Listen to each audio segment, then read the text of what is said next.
ఈ సినిమా దొంగ ప్రేమ గురించి చెప్పాలంటే యాక్చువల్లీ దినేష్ దినేష్ వచ్చి నేను హీరోగా యాక్ట్ చేసి డైరెక్ట్ చేసిన ఫస్ట్ సినిమా స్వీట్ హార్ట్లో రాహుల్ దేవ్ విలన్ తమ్ముడు క్యారెక్టర్ చేశారు. ఒక చిన్న క్యారెక్టర్.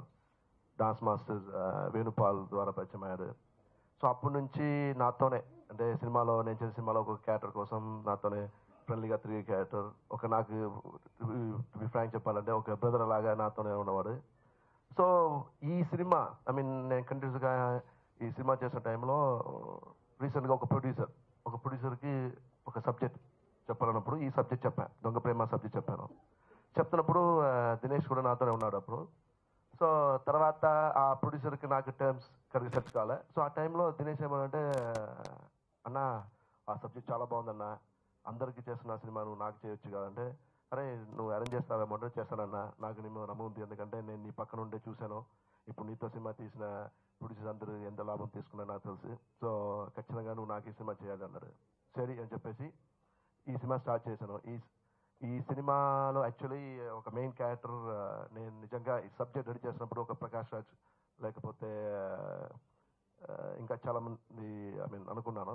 సడన్గా లాస్ట్ మినిట్లో సరే వేరే ఎందుకు ఎంకరేజ్ చేయాలి, అతను ఒక ప్రొడ్యూసర్గా అట్ ద సేమ్ టైం ఒక ఆర్టిస్ట్గా కూడా ఈ సినిమాతో ఒక మంచి లైఫ్ రావాలని చెప్పి ఒక మంచి క్యారెక్టర్ కూడా దినేష్కి దీనిలో ఇచ్చాను. ఈ సినిమా వరకు ఎలా అంటే ఇప్పుడు నేను చేసిన ఆనందం మళ్ళీ ముదాని సినిమా చూస్తే ఇండస్ట్రీలో ఉన్న టాప్ కామెడియన్స్ అందరూ ప్యాడింగ్ ఆర్టిస్ట్ అందరూ పెట్టి తీశాను. మన ఆనందమల్లి మొదలైంది ఆర్టిస్ట్ చూస్తే చాలా మంది ఉంటారు. నెక్స్ట్ లవ్ ఇన్ మలేషియా, దానిలో కూడా అలాగే అన్ని సినిమాలు ఇప్పుడు నేను చేసిన 5 సినిమాలు అన్ని సినిమాలో ఆర్టిస్ట్ ఇప్పుడు టాప్ లైమ్ లైన్లో ఉన్న ఆర్టిస్ట్ పెట్టాను. కానీ ఈ సినిమాకి ఎలా అంటే ఈ సినిమాకి హీరో మెయిన్ వచ్చి సబ్జెక్ట్. సో ఈ సబ్జెక్ట్కి కరెక్ట్గా ఎలా అంటే క్యారెక్టర్స్ కొత్త వాళ్ళు ఉంటే బాగుంటుంది అనుకున్నాను. కొత్త వాళ్ళంటే ఎక్స్పీరియన్స్ ఉన్న ఆర్టిస్ట్ కానీ లైమ్ లైన్లో ఉండకూడదు. సో అలా సెలెక్ట్ చేసిన ఆర్టిస్టే ఈ సినిమాలో. హీరోయిన్స్ కూడా కొత్త వాళ్ళు పెట్టాను, కానీ ఒక స్పెషల్ అపియరెన్స్ సాంగ్ మాత్రం ఏంజల్ సింగ్ మన ఆనందమల్లి మొదలైంది హీరోయిన్ చేసింది. మిగతా వాళ్ళంతా కొత్త వాళ్ళే. Then technicians same unit. ఇప్పుడు నాతో ఆనందమల్లి మొదలైంది నుంచి లవ్ ఇన్ మలేషియా అన్ని సినిమాలకి మ్యూజిక్ చేసిన అదే సుమన్ చూపుడి, అదే కెమెరామ్యాన్, అదే డైలాగ్ రైటర్. సో ఎలా అంటే మన డైలాగ్ రైటర్ అశోక్ భట్ల మీరు చెప్పినట్టు నేను చాలా హ్యాపీగా ఫీల్ అవుతున్నాను. ఎలా అంటే వన్ థింగ్, నా ప్రొడ్యూసర్స్ని నేను సేవ్ చేస్తున్నాను. నేను చేసిన ప్రతి సినిమాలో నా ప్రొడ్యూసర్స్ని సేవ్ చేస్తున్నాను. అట్ ద సేమ్ టైం నాకు ఒక సినిమా ఎలా అంటే బడ్జెట్ టు బి ఫ్రాంక్, ఎలా అంటే నేను చేసిన సినిమాలు మీకు తెలుసు, ఆనందం అంత పెద్ద హిట్ అయింది. ఆనందం 25 crores కలెక్ట్ చేసిన తర్వాత కూడా నేను సినిమా చేసినంతా కొత్త వాళ్ళకి. ఆకాష్ అన్నతో 2009తో నాకు మంచి పరిచయం ఉంది. నాకు తమ్ముళ్ళలాగా భావించి నన్ను ఎప్పుడు వెంబడి పెట్టుకొని నన్ను ప్రతి సినిమాలో ఏదో చోట నాకు ఒక మంచి క్యారెక్టర్ ఇచ్చేవాళ్ళు. అయితే సినిమాలు అంతా చేస్తున్నాను కాబట్టి చూస్తున్నాను ఆయనలో ఉన్న కాన్ఫిడెన్స్, హార్డ్ వర్క్ చాలా ఉంది. చూస్తున్న ఒకసారి వేరే ప్రొడ్యూసర్ని లైన్ చెప్తుంటే ఆ వేరే ప్రొడ్యూసర్ కొంచెం లేట్ చేశాడు. అప్పుడు నేను కలిసి అన్న అంత మంచి లైన్ ఉంది కదా, మళ్ళీ నేనే ఆ సినిమా చేస్తాను అంటే నువ్వు చేయగలుగుతారా అని నాకు అడిగారు. డెఫినెట్ చేశాను అన్న.